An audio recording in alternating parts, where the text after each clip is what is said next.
Hi everybody, Carol here. Welcome to my YouTube channel.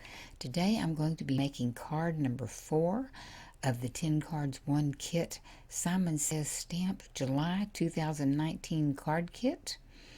And I'm going to start off by inking up my VersaFine Onyx Black ink pigment ink pad before I try to stamp these little bees. And that ink refill was just about on its last leg. I think I got its last drop, so it's time to reorder. But I'm going to use these stamps, all these little bee stamps from the kit, and the stamp set is called Bee Yourself, B-E-E. And it has all these little bees. In fact, there's another bee I haven't used yet who's wearing glasses, and it is so cute too. But anyway, so here I'm going to get started, and I'm stamping quite a few bees, as you can see.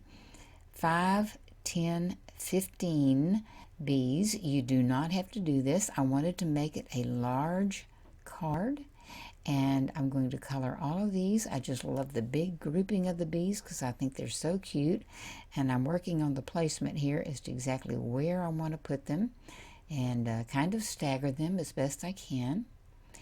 And if anything does not stamp off just perfectly, I use my Zig Millennium pens to fill in with any lines that might not show. Now I'm going to be poking out some flowers here, some leaves actually, and some flowers for use later on. But this is a little Sizzix simple little die called Little Leaves.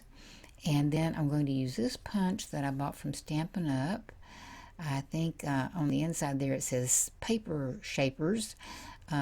Unfortunately, I cannot remember the name of this stamp set, but you could probably find it somewhere if you needed to, eBay maybe. But so I'm going to keep it, you'll see in a minute, it's mostly black and white. But I'll talk about that in a minute. So I'm going to color. This is probably the worst part, is coloring every single one of these little bees. But it goes pretty fast because it's not intricate art. It can just be kept simple. And the bees are yellow with a little touch of orange. I'm using the Zig Millennium pen for the stripes, leaving a little white space in the middle for shine and reflection and kind of give a look of contour.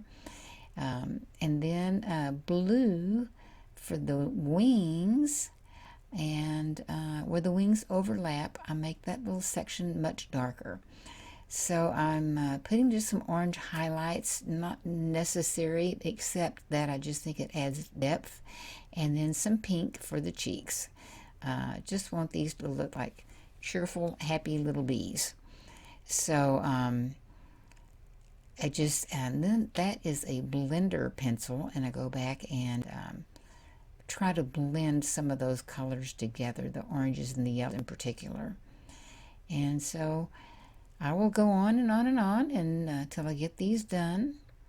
And it really doesn't take that long, but it is tedious. As I said at the beginning, though, you do not have to do this many bees. I just wanted to because I wanted the effect of a lot of bees.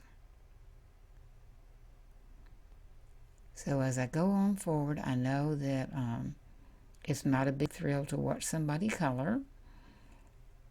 So I've sped this up, and then again, there go the black Zig Millennium pens, because it gives a much heavier coverage and glossier. So there you go. That's what they look like up close.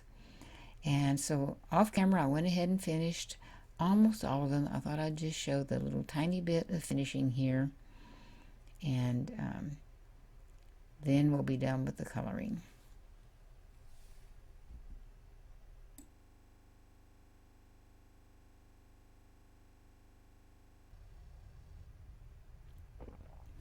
So now I also go around the edges of the paper with a makeup sponge and some neutral ink, especially on solid white pages that could just be rather dull, and this gives them some dimension and some finish. And I'll put it on a piece of white paper so you can see the difference. It's subtle, but it really makes it look better, in my opinion.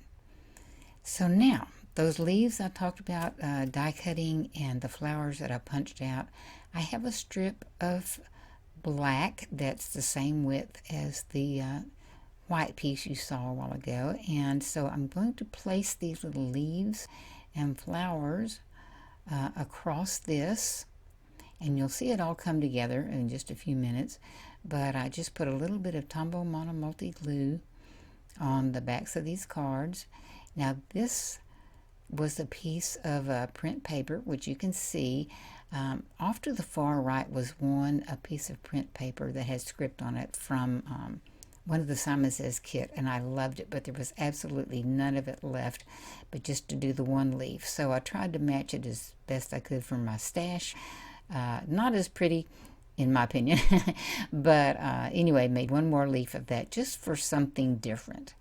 Now I'm going to put it all together. The bees are finished. I'm putting them on to the beautiful piece of yellow paper that comes in the kit, and a black base. I'll have the measurements of all this at the end. And then that strip of flowers, that black strip with the flowers and the leaves attached. And the reason I do it separate is because that way I can just go ahead and have it made and put it on top. It gives a slight amount of dimension, not that noticeable, but it makes it more manageable to work with them on the strip, and then just put the strip down. And so up close you can see the printed leaves, and then just everything else is the solid white. So there is the card finished. Very striking in black and white. Black and white is always striking, I think, whether it's with red or yellow or blue or any color, actually, with a lot of contrast. Here are the measurements I told you about: the top, the white, and the black, and even the black strip, and then the two little die cut pieces and punched out pieces. Now I had another idea that I just thought this was so pretty with the blue paper also. Very dramatic with the yellow, but very soft and sweet with this blue, and that just kind of hit me.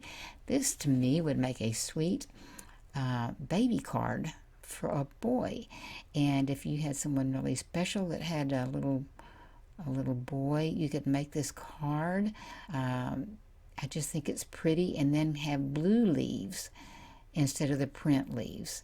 And that's it, just that simple. It could be, you could write their name or have their name printed in the bottom of the black. It could be a card, or it could just be framed for just something to give them, or to put in their scrapbook, their baby scrapbook. That's what it looks like with blue paper in the background. Might make it show up a little better. There are different things you could do with that. And then, of course, if you had a friend that had a little girl, I thought, well, I might as well make a pink one for a little girl. And now this is very, very bright pink. You could make it a softer pink. Play with the pink paper that you have. These are out from my stash. And so I'll remove the blue leaves and put in some pink leaves. And these are very soft. And for a baby, that is very pretty and soft. And so it's just an idea, just a thought that just kind of hit me, that why not? It could just be, you could put it in a big old envelope and just hand it to them, or whatever you want to do. It's just a memento that maybe just slightly more than just a card from the store. So I hope you enjoy that. But that's the fourth card. Here are the others. I'll just join them all together that you can see what I've done up until now. I hope you enjoyed. And they're very similar, but they're also very different. And if you haven't seen some of the others, you can go back. They are on my YouTube channel just right before these. And again, that was a big old 8.5 by 11 sheet of paper card. So I used the whole piece of cardstock. Anyway, these are the still shots. There'll be some more videos listed at the end that you might like to look at. I really appreciate you being here and hope you enjoyed. And if you want to subscribe, that would be great. So we'll see you later. Bye-bye.